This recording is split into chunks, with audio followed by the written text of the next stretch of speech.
Hello good morning students. आज हम class 10 में बायोलॉजी साइंस में प्रकाश संश्लेषण के आगे पढ़ते हैं। उसी क्रम में आगे करेंगे। इसके पहले प्रकाश संश्लेषण की परिभाषा, क्रियाविधि और उसका महत्व पढ़ करके आए हैं और उसी क्रम में आज प्रकाश संश्लेषण को प्रभावित करने वाले कारक यानी कौन कौन से ऐसे फैक्टर हैं जो फोटोसिंथेसिस प्रोसेस को इफेक्ट करते हैं। देखिए क्या है फैक्टर अफेक्टिंग फोटोसिंथेसिस, यानी कौन कौन से हैं। पहला, इन फैक्टर्स को 2 टाइप्स में डिवाइड किया गया है, बाह्य कारक और दूसरा है अंतः कारक। यानी बाह्य कारक आपका एक्सटर्नल फैक्टर्स और अंतः कारक इंटरनल फैक्टर्स।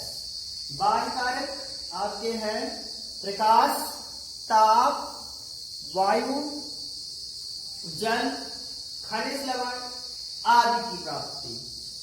ये सारे कारक बाहरी हैं जो वातावरण से अर्जित होते हैं और सीधे तौर पर प्रकाश संश्लेषण क्रिया को प्रभावित करते हैं। बाह्य कारक जैसे आपका प्रकाश, तापमान, जल, खनिज लवण, जिसमें से प्रकाश संश्लेषण प्रोसेस को सीधे तौर पर प्रभावित करता है, क्योंकि लाल व नीले रंग में प्रकाश संश्लेषण सबसे अधिक होता है। यानी प्रकाश संश्लेषण की क्रिया में नीला रंग और लाल रंग का प्रकाश पर्याप्त मात्रा में मिलता है तो प्रकाश संश्लेषण क्रिया पर दर जो होगी प्रकाश संश्लेषण क्रिया की वो अच्छी होगी, क्योंकि सूर्य का प्रकाश जो है वो प्रकाश संश्लेषण में ऊर्जा देता है और विद्युतीय ऊर्जा से भी प्रकाश संश्लेषण होता है, परंतु प्रकाश संश्लेषण में सूर्य के प्रकाश से ही ऊर्जा प्राप्त होती है। तो जो नीले रंग का प्रकाश और लाल रंग का प्रकाश संश्लेषण में सबसे अधिक यानी प्रकाश संश्लेषण की दर पहुंचाता है। प्रकाश संश्लेषण की जो हरे रंग का प्रकाश है वो पौधे की पत्तियों द्वारा यानी हरे रंग की प्रकाश किरणें पत्तियों द्वारा अवशोषित नहीं होती हैं और इसके अतिरिक्त जो आपका इंफ्रारेड प्रकाश है यानी पराबैंगनी किरणें द्वारा जो प्रकाश प्राप्त होता है वो प्रकाश संश्लेषण की दर को कम कर देता है। यानी जो पराबैंगनी किरणों द्वारा प्राप्त प्रकाश है वो प्रकाश संश्लेषण की दर को कम कर देता है। यानी जब कम तीव्रता का प्रकाश अधिक समय तक दिया जाता है तो प्रकाश संश्लेषण अधिक होता है और इसी के साथ जब प्रकाश की तीव्रता यानी बढ़ाई जाती है, अगर प्रकाश की तीव्रता या इंटेंसिटी ज्यादा होगी तो प्रकाश संश्लेषण की दर भी अधिक होगी। तो प्रकाश संश्लेषण में जो बाह्य कारक प्रकाश वो सीधे तौर पर प्रभाव डालता है। इसके अतिरिक्त दूसरा बाह्य कारक में तापमान यानी टेम्परेचर। पौधे को जब 10 डिग्री सेंटीग्रेड से 35 डिग्री सेंटीग्रेड के बीच तापमान मिलता रहेगा तो प्रकाश संश्लेषण उपयुक्त यानी कि प्रकाश संश्लेषण की दर अच्छी होगी। यानी पौधे को जब 10 डिग्री सेंटीग्रेड से 35 डिग्री सेंटीग्रेड के बीच तापमान मिलता रहेगा जो प्रकाश संश्लेषण के लिए उपयुक्त है। यदि सभी कारक पर्याप्त मात्रा में यानी सभी कारक पर्याप्त मात्रा में उपलब्ध हैं तो प्रत्येक 10 डिग्री सेंटीग्रेड वृद्धि पर यानी तो प्रत्येक 10 डिग्री सेंटीग्रेड पर 10 डिग्री सेंटीग्रेड की वृद्धि पर प्रकाश संश्लेषण की जो दर है वो दुगनी हो जाएगी, ऐसा भी है।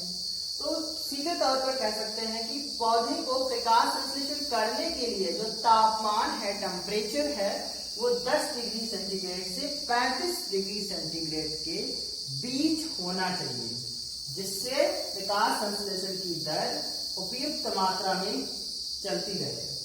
इसके अतिरिक्त बाह्य कारक में जल, अगर जल की कमी हो जाएगी, यानी पौधे को प्रकाश संश्लेषण की क्रिया करने के लिए जल भी आवश्यक है, क्योंकि जल से ही ऑक्सीजन निर्मित होती है और प्रकाश संश्लेषण क्रिया में ऑक्सीजन निर्मुक्त होती है और कार्बन डाइऑक्साइड अंतर्ग्रहण की जाती है।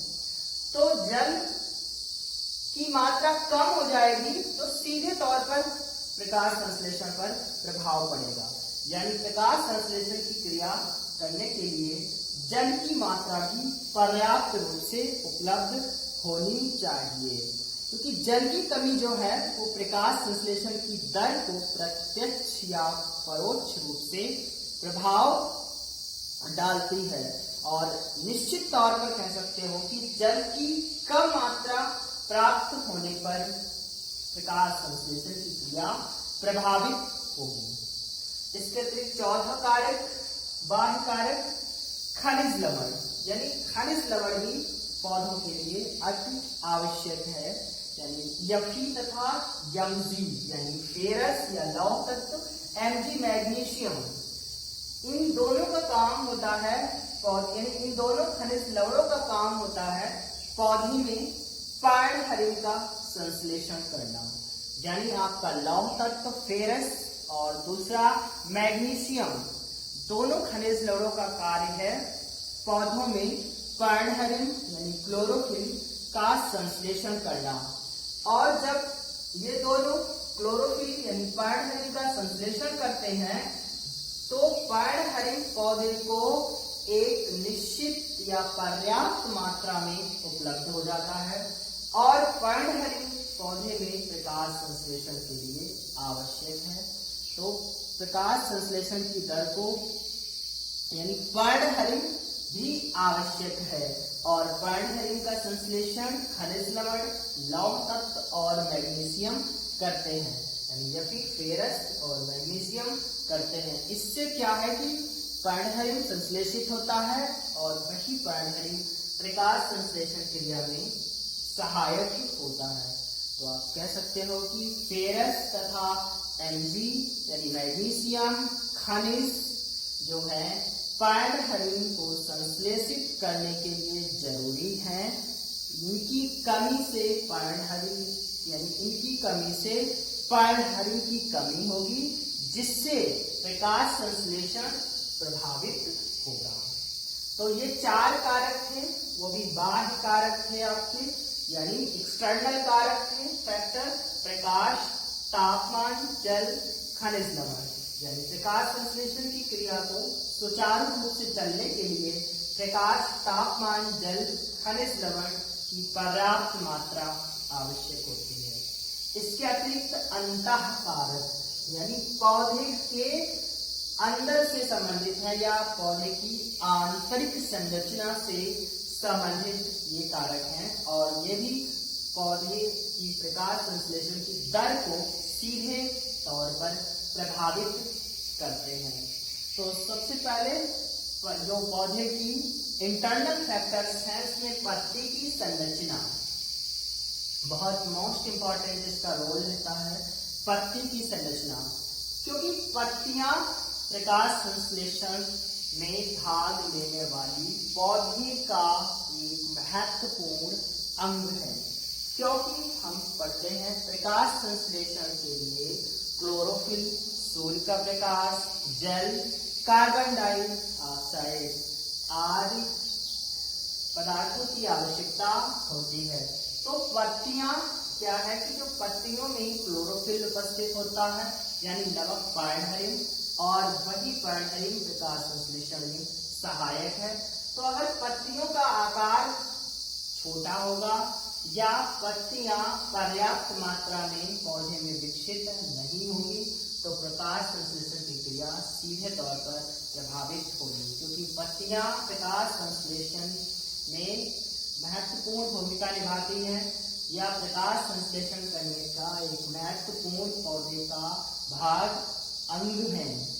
तो पत्तियों की संरचना भी पूर्ण विकसित होनी चाहिए, क्योंकि पत्तियां जैसे आपकी पीली पड़ जाती हैं या पत्तियों में विलगन से यानी पत्तियां अलग होना, पीला पड़ना, पत्तियों में धब्बे पड़ना, इस प्रकार की जो पत्तियां हैं वो किसी न किसी डिजीज से अगर ग्रसित हैं तो प्रकाश संश्लेषण की क्रिया करने में अक्षम होंगे, तो प्रकाश संश्लेषण क्रिया सीधे बाधित होगी।